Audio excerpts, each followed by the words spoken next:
Praise the Lord. Good morning. आप सभी को प्रभु यीशु मसीह के नाम से सुबह का नमस्कार। आज के एक और दिन परमेश्वर के वचन के साथ आपके सम्मुख आने के लिए परमेश्वर ने सहायता की। मैं प्रभु को धन्यवाद देता हूँ। आज की सुबह जिस वचन से मैं आपसे बोलने जा रहा हूँ वो यह है उत्पत्ति की पुस्तक 22 अध्याय उसका 8वां वचन। अब्राहम ने कहा, हे मेरे पुत्र, परमेश्वर होम बलि की भेड़ का उपाय आप ही करेगा। और वे दोनों संग संग आगे चलते गए। अब्राहम और इसहाक दोनों के बीच की जो घटना है उसके बारे में बताना चाहूंगा।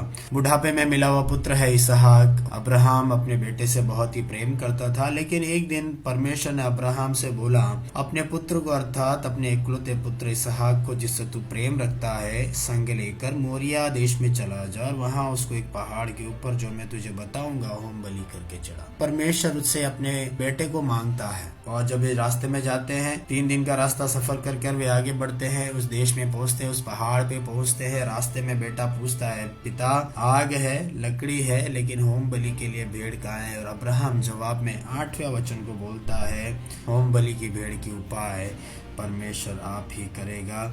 और वे दोनों आगे बढ़ते हैं। प्रियजनों, उपाय करने का काम परमेश्वर का है। ये एक बड़ी मुश्किल परिस्थिति है अब्राहम के सामने और इसहाक के सामने भी। कल्पना कीजिए, आपकी सबसे प्रिय वस्तु को कोई आपसे लेना चाहता है या कोई आपसे उस चीज को या उस वस्तु को मांगता है और आप उसे देना नहीं चाहते, तो आप क्या करेंगे? आप कुछ न कुछ एक उपाय निकालेंगे, कुछ न कुछ एक तरीका निकालेंगे जिससे आप उस अपनी प्रिय वस्तु को, उस प्रिय पदार्थ को, चीज को आप सुरक्षित रखें, वो आपके साथ ही रहे। यहाँ पर अब्राहम एक ऐसी सिचुएशन में जहाँ पर वो कोई उपाय नहीं निकाल पा रहा है, क्योंकि मांगने वाला परमेश्वर है और उसे ये भी पता है जो चीज उसके पास है देने वाला भी परमेश्वर है। मेरे प्रियजनों, जिसने दिया है वो मांग भी सकता है, और अगर वो मांगता भी है उसके बदले में वो बेहतर दे भी सकता है। हालेलुया।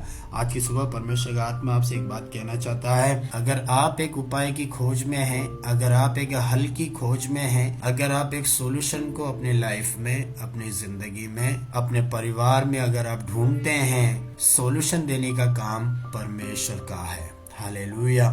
अगर परमेश्वर ने आपकी जिंदगी में कुछ कार्य को किया है, अगर परमेश्वर की तरफ से आपकी जिंदगी में कोई परीक्षा होती है, उस परीक्षा में से बाहर निकलने का मार्ग, उसमें से बाहर निकलने का दरवाजा भी परमेश्वर ही आपको बताएगा। हालेलुया। इन दिनों में चाहिए हम परमेश्वर की आत्मा की आवाज को सुने, क्योंकि आगे के हम वचनों में देखते हैं जब अब्राहम होम बलि चढ़ाने के लिए तैयार था, 11वें वचन में स्वर्ग से यहोवा के दूत ने उसको पुकार के कहा, हे अब्राहम, उस लड़के पर हाथ मत बढ़ा, उससे कुछ न कर, क्योंकि तूने मुझसे प्रेम किया है और अपना इकलौता पुत्र भी तूने मुझे दे दिया है। तो जान रखो, परमेश्वर ने अगर मांगा है तो परमेश्वर उसकी रक्षा भी कर सकता है। परमेश्वर उसमें से बाहर आने का एक रास्ता भी प्रभु।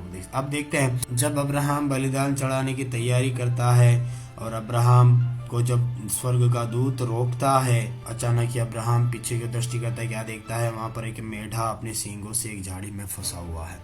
परमेश्वर उपाय करता है। आपकी जिंदगी की परिस्थिति में, आपकी विषम परिस्थिति में, आपकी कठिन सिचुएशन में, आपकी मुश्किल से मुश्किल प्रॉब्लम में, आपकी मुश्किल से मुश्किल समस्या में, हालेलुया, परमेश्वर आपके लिए उपाय कर सकता है। अगर परमेश्वर अब्राहम के लिए उपाय कर सकता है, अगर परमेश्वर अब्राहम की परीक्षा करता भी है, लेकिन उसमें से बाहर आने का रास्ता भी अगर परमेश्वर उसे दिखाता है, तो वो परमेश्वर आपके लिए भी व्यवस्था कर सकता है, वो परमेश्वर आपके लिए भी उपाय दे सकता है। लेकिन यहाँ पे जो महत्वपूर्ण बात नोटिस करने की ये थी, आखिरी मोमेंट तक अब्राहम का मन उस परमेश्वर से लगा था, आखिरी मोमेंट तक अब्राहम का दिल उस परमेश्वर से लगा था।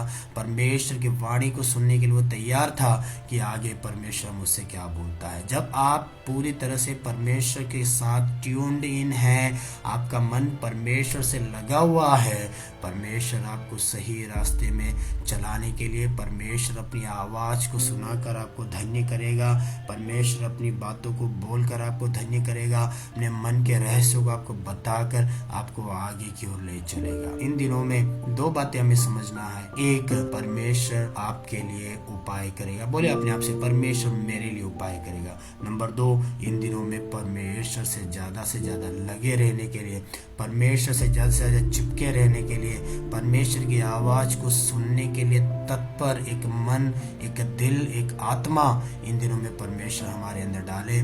जब हम इस प्रकार अपने आप को आत्मिक तौर पर तैयार कर कर आगे लेके चलते हैं, हम परमेश्वर के हाथों के काम को देख सकते हैं। कई तो इन दिनों में परमेश्वर आपको इस प्रकार की एक जिंदगी को जीने के लिए सहायता करे, जहाँ पर हम परमेश्वर के उपाय का इंतजार करते हैं और परमेश्वर की आवाज़ को सुनने के लिए तैयार रहते हैं। मैं आपके लिए प्रार्थना करना चाहूँगा।